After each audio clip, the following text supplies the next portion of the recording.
அதுக்கு தீர்வு வரணும் அல்லனே. கமிட்டி நீங்க ஏதோ யார கமிட்டி போகணும், சீனியர் மோஸ்ட் 5 மினிஸ்டர் அனுப்புங்க, சம்பந்தப்பட்ட துறையில் இருக்கிற அமைச்சர் அனுப்புங்க. ஏன்னா ஆன் த ஸ்பாட் அவங்க டெசிஷன் எடுக்கட்டும். ஆனால் நீங்க முதலமைச்சர் இதுல வேகம் காட்டி பிரச்சனையை தீர்க்க முடியுமான்னு பாருங்க. 900 நாளுக்கு மேல ஆர்ப்பாட்டம் போகுதுன்னா, ஒரு நாள் 2 நாள் 900 டேஸ், எத்தனை நாளைக்கு மக்கள் அங்க ஆர்ப்பாட்டம் பண்ணுவாங்க? பிரச்சனையை தீர்த்து கொடுங்கன்னு தான் நாங்க சொல்றோம். எனக்கு தெரியாதுங்கண்ணா, நீங்க சொன்ன காங்கிரஸ் கட்சி தலைவர் அவருடைய தொகுதி அங்கதான் வருது. அதனால அடுத்த பாரதிய ஜனதா கட்சியினுடைய மாவட்ட தலைவர்கள் லிஸ்ட் இன்னும் 2-3 நாள்ல வந்துருங்கண்ணா. இன்னும் 2-3 நாட்கள்ல அடுத்த லிஸ்ட் நாங்க வெளியிட்டுருவோம். எங்களுடைய நோக்கம் இந்த மாத இறுதிக்குள்ள எல்லா ப்ராசஸையும் முடிக்கணும் அப்படிங்கிறது தான் நம்முடைய தேசிய தலைமையினுடைய நோக்கம். அதை வேகமாக செயல்படுத்தி கொண்டிருக்கின்றோம். மாநில தலைவர் அரசு பண்ணி எப்ப வேணுமோ கொடுத்துடலாங்கண்ணா. அதாவது ப்ராசஸ் என்னன்னாங்கன்னா, மாவட்ட தலைவர்கள் முடித்த பிறகுதான் மாநில தலைவருக்கான ப்ராசஸை ஆரம்பிப்போம். ஆனால் எங்களை பொறுத்தவரை மாவட்ட தலைவர் ஆன எல்லா தேர்தலையும் இந்த மாத இறுதிக்குள்ள வேகமாக நடத்தி முடிக்க வேண்டும் என்பது எங்களுடைய நோக்கம். அதன் பிறகு அல்லது அதை ஒட்டியே மாநில தலைவருக்கான அந்த ப்ராசஸையும் முடிச்சிருக்கோம். சரிங்களாண்ணே? நன்றி.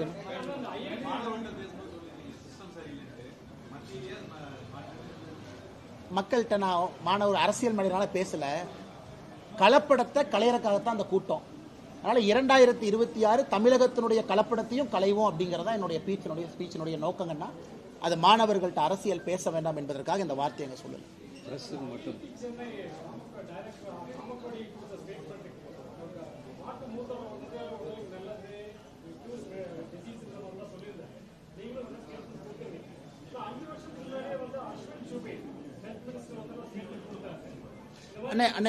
நான் சொல்றதுன்னு ஒரு நிமிஷம், நான் சொல்றதுன்னு சில விஷயங்களை நான் பொதுவெளியிலே பேச மாட்டேன். காரணம், தனிப்பட்ட விஷயம். எனக்கு என்னுடைய மதம் எனக்கு தனிப்பட்ட விஷயம்.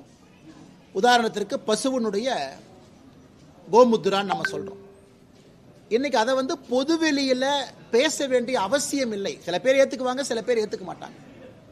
அதைத்தான் நான் சொன்னேன். அதனால ஐஐடி டைரக்டரை தயவு செஞ்சு இப்படி பார்க்காதீங்க. அவருடைய ஆளுமை வேறு விஷயத்தை பாருங்க. கம்ப்யூட்டர் சயின்ஸ்ல இந்தியாவில் நிபுணத்துவம் பெற்றவர், நேஷனல் செக்யூரிட்டி அட்வைசரி போர்டில் இருக்கிற மனிதர், ஆர்டிபிஷியல் இன்டெலிஜென்ஸ்ல ஒரு பெரிய ஒரு நிபுணர்.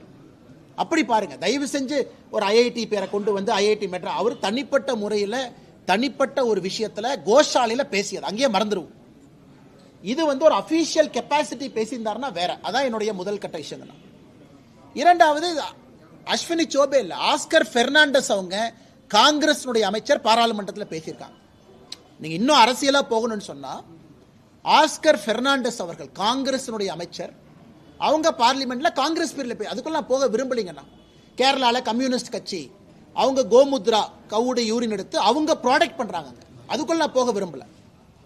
அது எனக்கு தேவையில்லாத வேலை. ஏன்னா அது தனிப்பட்ட முறையில் ஒன்று இருக்கட்டும். பொது வெளியில பேசுவதற்கு 10,000 விஷயங்கள் இருக்கும் பொழுது எதற்கு டைவர்ட் ஆகி இன்னொரு பக்கம் போகணும் அப்படிங்கறதா என்னுடைய விஷயம். நன்றிங்க.